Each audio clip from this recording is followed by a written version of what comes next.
Have you ever wanted to ferment your own vegetables? In this video I will show you how to do it. These are the cabbage jars, and they are this bright because I used beetroot. These are like 4 days in, so they still need to ferment.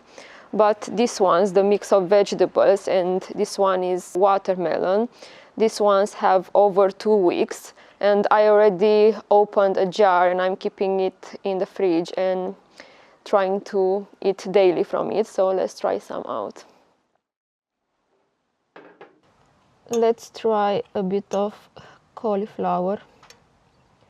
Probably it's my favorite after the watermelon. So nice and crunchy and flavorful and salty. When I put them in the bowl, I also like to take some of the liquid. It's very, very nice. Hope you like my recipe and make some jars for yourself to enjoy over the winter.